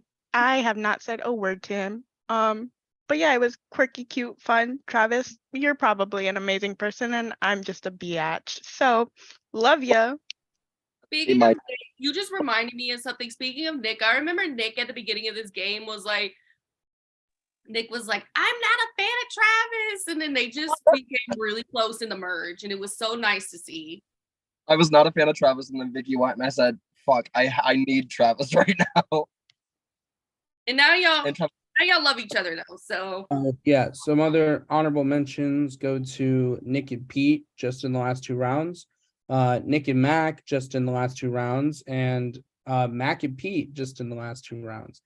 You know, the literal demolish and the literal like destruction of the 3 of them just going at each other while Travis and Gigi just sit there was really fun to watch. Work together, y'all. And then also I do want to shout out Nick and Danny. For sure on that one, yes. Oh my god. That was fun. Guys. What's the next one, Grace? The next one is strategic player of the season. Okay, so just a preference, us here at Distortion Survivor, we do strategic, social, and physical, and then we do one big player of the season. So this person, I think I've mentioned before, had a big hand in a lot of the moves. Sure, they weren't on call with every single person every single day, but they had their people, they felt comfortable in it, and they knew just what they needed to do to get to the point that they did. So strategic player of the season goes to Nick. Nick did destroy a lot of this game. Nick had lots of control. Not as much. Nick didn't have a lot of control in the pre-merge as the whole alliance itself had the control. But once we hit merge, Nick just had a way with talking to certain people and sending out people to be like, hey, go talk to them. Hey, go tell them that this is what we're trying to do. Like, and it just really worked because like the Hearn vote, the Hearn vote and the Jazzy vote both went super smooth and it didn't really have a big blow up. And I guess the Jazzy vote, there was no big blow up because the Vicky vote happened right before, but it's still like there was not a lot of like in comparison to Max vote towards Vicky and to your vote towards Jazzy, there was a complete difference on how people reacted to it, and I thought it was really cool. Apparently, Mac has something to say about this. Yes, very briefly. I think it's so camp that Nick's able, like, the way that Nick is able to like get all these moves going and to have like almost no blood on their back. Meanwhile, I like vote differently. One time I go against the mob boss, and then they're like, Mac is winning this game. GG, Pete, it's Travis, we have to work together. This is the villain. And I'm like, look at what Nick is doing. Which is why I had like a breakdown. I did that. Can I say something? I just want to say, I absolutely think that Nick deserves player of the season. Nick, I have never met you until this game. And you terrified the shit out of me, but like you did that shit. You earned that shit. You were an amazing player. I totally think you deserve this award. That's all. Okay, well, this is just strategic player of the season. So next up is physical, I think. It is physical player, and so physical player basically. Wait, time out. No, I'm sorry. That came off a little rude. I apologize. I was just saying this is strategic. We're gonna get to pods. I'm so sorry. I did not mean for it to come off that way. Listen, I'm drunk. I didn't see the word strategic. So No, it's like totally fine. It's totally fine. I'm but so he still sorry, earned Nikki. it. But like we're good. All right, but yeah, Anyways, let's move on. I'm gonna shut up. Okay, so next up is the physical player of the season. So physical player of the season, to win this award, you just have to slay challenges. That's what you gotta do. And even survivor challenges can play a big part because of you trying to win these comps to save yourself. And I feel in this situation with the physical player, this person became a target and was able to win challenges to help keep them, to give them time to be able to work with and be able to try and position themselves back into the game and try to position themselves back well. So I wanna touch on by saying that add to Nick's strategic player that the player we're giving physical player to had so much blood on their hands for winning comps, but Nick won 2 comps before them and had no blood on their hands before that. So with that, Grace, go. okay, so physical player of the season is Mac, who is tied with Mikey for top winner. And Mac is like, I never usually win comps, but Mac won comps in this game. Sorry, you go. I was just gonna say, I said the same thing when I came into my season. I was like, I don't win comps. I'm not gonna do all that. And then I slayed. So you can do it too, bestie. And now we share a record. I like have never won multiple comps in one season. Like the genuine reaction of me winning that power of veto back in the live night was like, oh my god, I actually did something. But then me winning like 3 comps, me not knowing Jeremy's middle name, even though it's usually on Zoom, saying, I don't know, Robert. And then Jeremy's like, my middle name's Dimitri. And then I wanted to actually die was probably one of the funniest things that's happened in a game for me. But yeah, I wish I knew how to win comps. Like, I don't know, blackjack. I do want to say something real quick. And I think I would have said this at any point tonight, but now that it was mentioned, Mac said that Jeremy's middle name was Robert. I just want to share Jazzy also said Jazzy and Max were partners in the challenge, and Jazzy said Max's middle name was Robert. And we did the comps like back to back. So I was like, oh, who's spelling info? Like but okay. Who is Robert? Robert, the iconic middle name.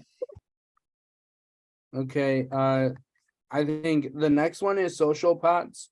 Now, a lot of you were social little butterflies here and there and everywhere, and you know, I think the person that we chose for social proved that you don't have to be on calls 24/7 to be the most social player. Because social isn't just communication. Social is just your social outwork, the way that people look at you socially. It's just the way that people see you on a game level and on a personal level. So we gave social pots to Gigi. So, because I think on a social level, everyone was good with Gigi. Yes, was Gigi used as a ploy a couple of times in this game? Yes, very much so. But like, she wasn't going home. Gigi got 1 vote in this whole game, and that was by. I heard Adam. It was me. Adam was the only person to vote Gigi in this whole game. Other than that, though, Gigi went the Peace and whole love, baby. game. I love you. Gigi went the whole game without a single vote I to know her. you too. Without a single vote to her name in the merge, and was able to just like skate by using her social social awareness and her social surrounding as a whole. So Grace. Yeah, and I'm gonna say this.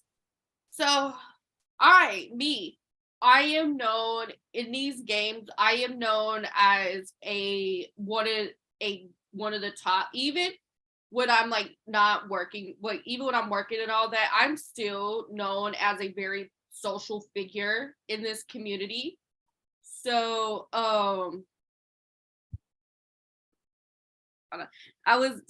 and being able to and something with Gigi is that like even if she wasn't, it's something that I do is that even when you're not on the same side as somebody, or even when you're not like in sync with them, you still have conversations with them. And I feel, especially with her positivity and all that, I feel she had an easy time I felt she had a very easy time being able to make connections.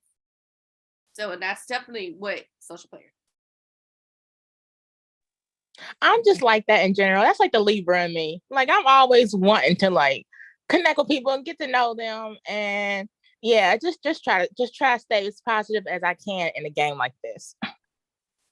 So thank you. Okay, Grace, you got pods. Wait, hold on.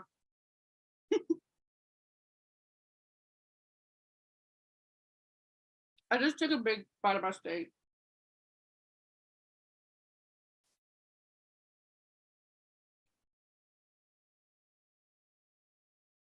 Okay.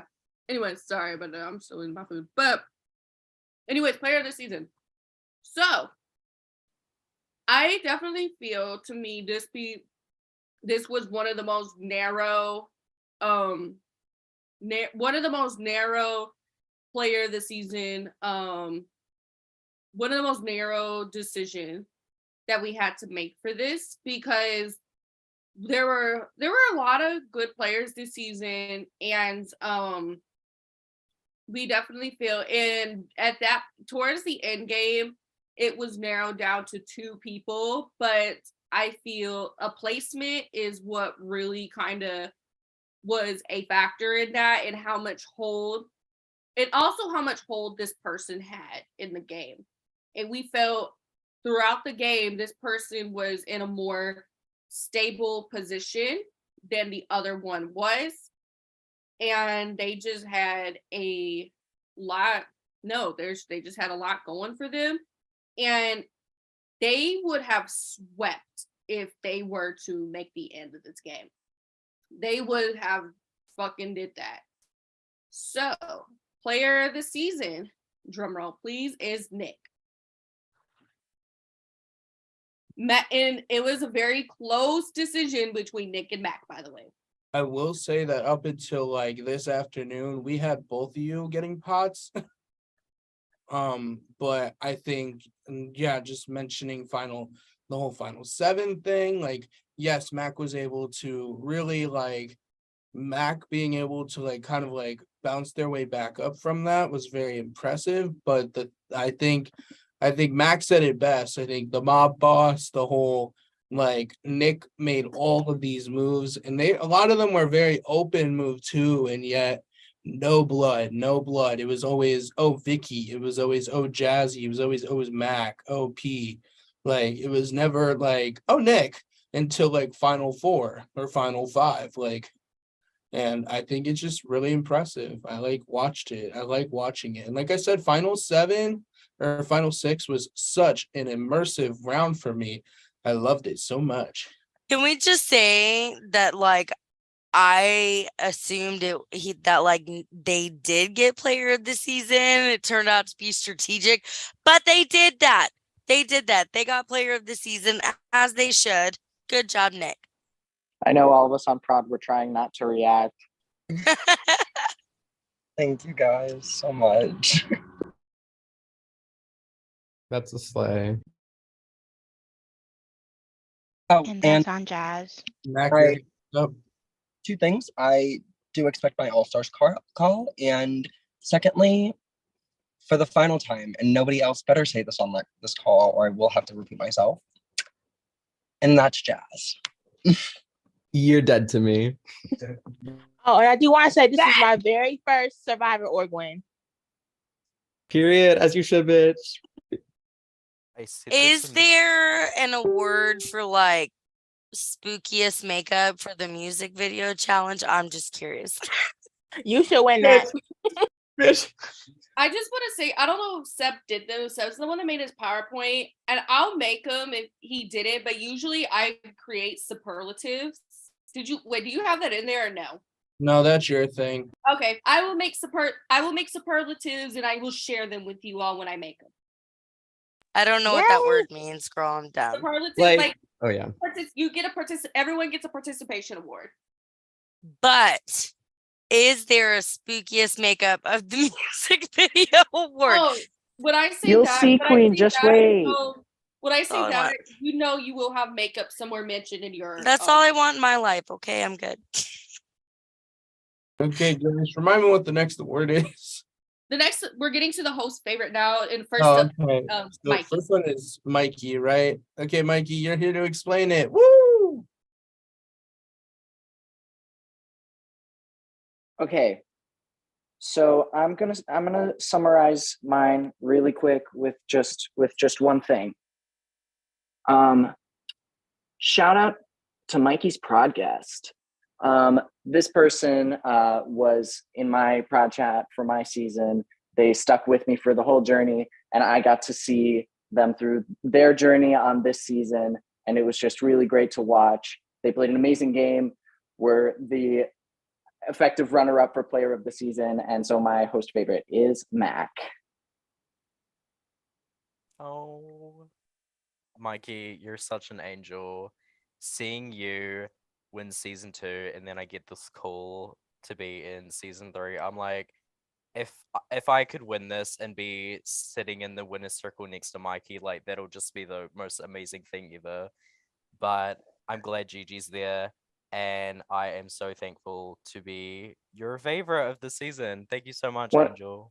One of my favorite things was being in your prod chat, and Jeremy and you would be talking, And then I would want to say something to them that I couldn't say in your prod chat. So I would run to Snapchat to text them and be like, you need to snap some sense into Mac right now. I wouldn't say that, but I would always be like, what is he doing? What is going on? Like, I just want to say, Jeremy tried talking Mac through and tried talking Mac through on things, and Mac was just not seeing what Jeremy was implying.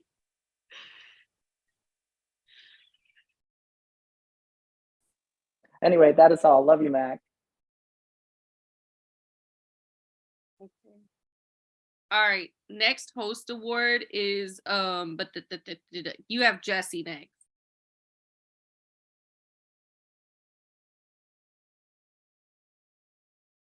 Hello? Hi, I'm here. Do you want to do Jesse? Because I want to do Billy. Okay, so I'll do Jesse. Oh yeah, duh, I'm done. I'll do Jesse. So Jesse did not have an explanation for her award at all. She will probably give one at a later time. But That's Jesse, fine. I'll praise them. Jesse's host favorite is Vicky. I just want to say that we fought over Vicky in the prod chat. Multiple people wanted Vicky. Jesse just got Vicky. Vicky, your prod chat was so innocent and then so not. I think I'll talk about it because me and Jesse fought over you. I was like, I thought your prod chat was like one of my favorite things to be in because just the fact that like you had to ask permission to be able to talk in your prod chat. You were like, oh, I just don't know how much you guys want to know. And I was like, it's your prod chat, like just talk. And you were like, cool. And then you would go on these like long rants. And I'd be like, I don't think this has anything to do with the game, but I'm so interested. I'm so enthralled with whatever is happening here. I think you would go in there and like talk about work, and I'm like, yes, continue. This is not a confessional, but please tell me more. But no, I loved it. I honestly think all of prod. I know Billy also wanted to put you on your favorite. So yeah, Jesse, not Jesse, Grace. Yeah, no, Vicky definitely. I will say one of my favorite parts was you did a confessional pre-merge and with me, and your name was going around as a vote option. You literally were like fighting the way you fought for your life in that. I loved seeing it so much. Ruble. But I resonated with a lot of the things you said in that confessional, and I'm like, oh my god, this is gonna be fun. She's gonna be fun to watch. Ruble, do you have anything to say? Not really, but only because of the sheer amount of text that was always in the prod chat. I didn't read very much of it, but that's okay. We love you for that. And yeah. Like, you stop making that face every time I ask if you want to speak. I'm trying to make you involved. I appreciate that. I wasn't as involved as you guys were, so I don't always have very much to say. Okay, I'm just sorry. Anyways, Billy could not be here. Billy did send an explanation on Billy's favorite. So, and I will say that this person was also I think they were very entertaining to watch. I'm super excited to watch. I was super excited to interview them. I was super excited after I watched a couple of their past games, and I'm super excited they played Distortion. So Billy's favorite was Esteban. So let me copy and paste what Billy said so I don't forget what Billy said. Billy said to Esteban, probably someone in a game I wouldn't vibe with really well. I really enjoyed your positivity throughout the game, and it made its season as fun as it was. You were robbed for that 9-1 vote, and it was nasty. And I'll piggyback up on that. I've told you before, Esteban, I loved your positivity. I loved your positivity in the game. I loved your positivity in the jury chat. I love your positivity, especially in the round table. You were very open about everything, which I really appreciated. I put it in your boot post, but like you bickering with Billy in your prod chat has to be some of my favorite moments in the game, where like Billy will be like, you'll be like idle search, and Billy will be like, I don't know how, and you'd be like, oh Billy, you're doing great. I just thought it's some of my favorite, but yeah, Esteban, thank you for playing, and you're a joy. You honestly were a runner up for like hero, for underdog, for like everything. Like, thank you. Just keep being you. And Thank you. Yeah, I just want to say that I don't belong in this season. All of these people are villains. I hate it in a nice way, though. next up is Thank you, Grace. villain season. Thank you. Next up is Grace. Okay, so I will say that I loved watching everybody. You guys were all fun. You guys all provided something amazing. And as we say in my CTC winter era, you guys were unique. And but I will say I've had my eye on this person for a few days now, and I remember even saying, I think I want to choose this person as my most favorite. And because they just kept like getting by each round. And I picked this person because they watching them play this game and seeing everything behind the scenes really reminds me a lot of how I play in these games. And seeing them use the love and just trying to be authentically themselves. And even when they were being shoved down at different points, they still always made sure to love. And they also are somebody who's proved like it's okay to play a full-on social, to not be a good strategist at times or not be the best strategist, but you play a good ass social game. And that alone, you can do a lot with. You could absolutely do so much with. And it was just really great to watch. And you know what? Having that social game and having that strength of that game really did come to prove something. You all want to know why? This person won this game. So show my favorite is Gianna. Like watching you and seeing that and seeing different points, like I said, a social player myself, just watching you, I really thought, oh my God, like you literally play so similar. And it's just so nice to see. And you overcame different things to be able to get there. And you proved that you are another person in this community who has proven now that you can play the game with as much resiliency and you can still get the win. And that's really inspiring. And I love to see it. Thank you so much. Yeah, I had a roller coaster ride. Like I wanted that to be a camp thing because I wanted to say roller coaster ride for me because I felt like I had it was crazy for me. Like I went through so many emotions this game, like seriously, but I thoroughly enjoyed it. Really enjoyed it. So thank you as being your favorite. Thank you. You're welcome. Okay, now my favorite, unfortunately, is not here, so I will just show them praise and then hope that they watch this later. But this person was such a joy. So this person, I had never met them before during the game. They were a very last minute applicant. They were an alternate. I did not know how they would fare with this cast, and they got bumped up and proved to, I think, everyone that they deserve to be in the same caliber as everyone else. And so my host's favorite was Travis. I think Missy said it best. I think Travis is really nice, really nice. I was very appreciative of Travis and his prod chat. He would give us information. He was just very nice to us as prod. And he was very understanding with his, I was really glad his work schedule was like, although terrible, It was really good to see him at tribals.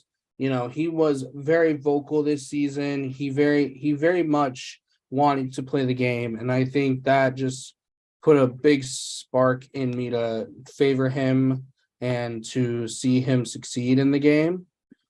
So that tie vote between Nick and Travis, it hurt because I was like, I love them both, and they're both going.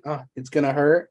And then seeing Travis, defeat the odds and be the last Luna standing, it hurt. But I can't do anything about it now. It's fine. It's fine. But thank you, Travis. If you watch this, I'll probably message you later about it. But just thank you for making the season great. I think our last award is Iconics moment. Most iconic moment. And also, can I add on the Travis thing real quick? Yeah, sure. That Travis was another person who was in contention for mine as well, because I have never met him before this game. I knew he was playing like 1984 live, but I didn't know anything about him or any of that, so I wasn't sure what to expect. And for him to come in here and freaking he slayed, freaking did that. And also, and one of my favorite things too was being on a call with Travis on it, especially Travis and Mac whenever they spoke, or Travis and Nick, because anytime anything shifted to personal conversation, I felt like I was able to personally bond with Travis a lot. And again, Missy, he's super just really nice. And I will say one of my favorite moments of the season was getting on when the potluck had a late night call one night, and being on that and spending that time with y'all was my favorite thing. And just being able to talk, it was awesome. Okay, this last one is most iconic moment. I'm gonna touch on it and I'll let Grace touch on it, but I am really excited. I think that in the past, our iconic moments have been something that's been repetitive or a super mega funny moment. And I will say honorable mention will be, and that's Jazz. That's an honorable mention. I just thought it was really funny. But the most iconic moments of this season, there's actually two of them, and I guess that in turn they coincide with each other. It's Nick's fights with Danny and Travis at Final 17 and at Final 7. So at Final 17, Danny was being messy, and Nick was not afraid to call them out on it. But the issue was Danny was not afraid to fight back, and it just made for a very entertaining moment straight off the bat. And then same thing at Final 7, Travis was not afraid to get his hands messy, but Nick was not afraid to get theirs messy either. Nick came in, slayed, knew what they were doing, and the other people didn't put up. The other people did put up a fight, which makes the moments all the time all better, and just made the game. I feel like Final 17 were like, wow, this pre-Jerry is going to be feisty, and then in Final 7 we're like, ooh, this merge is going to be feisty. So Grace, you can go. Yeah, no, these arguments I remember, because I wasn't at the tribal. Well, I was at the one with the Final 7 one, but I wasn't at the Danny one. And Seb was telling me about it. I'm like, I said, let me go back and watch this. And it was funny. I'm just like, because of the circumstances around it and just seeing it, it was just really fun. It was funny to watch. But no, this adds on to the amazing iconic moments we've had. Shout out to Mikey's project, yes, for that was the season 2 winner. And the season 1 winner, in the most fucking iconic thing of all, when Lawrence, the inspiration behind y'all's telephone comp, when Lawrence was blasting Taylor Swift and Party in the USA in the middle of the telephone competition. Yeah, then season 2's was shout out to Mikey's prod guest. So Oh, Nick has their hand raised. I will say the one with Danny was kind of stupid because I was just being ballsy. The one with Travis was also stupid because I had no idea what was happening that round, and I thought I did. But I stand by this. The reason I chose the people I did in the potluck was because I was like, Gianna's a bad bitch and Travis is somebody who is not afraid to speak up against me. So I need these people on my side. I just also, we love Black. We do. You guys really, but that's it for awards, I think. Yep. Yeah, I will be making superlatives for everybody. But with that, before I end the stream and we go into reunion, talk about whatever, I want to thank you guys for a really great season. Like I mentioned before, a little bumpy, but what road doesn't have a little bumps?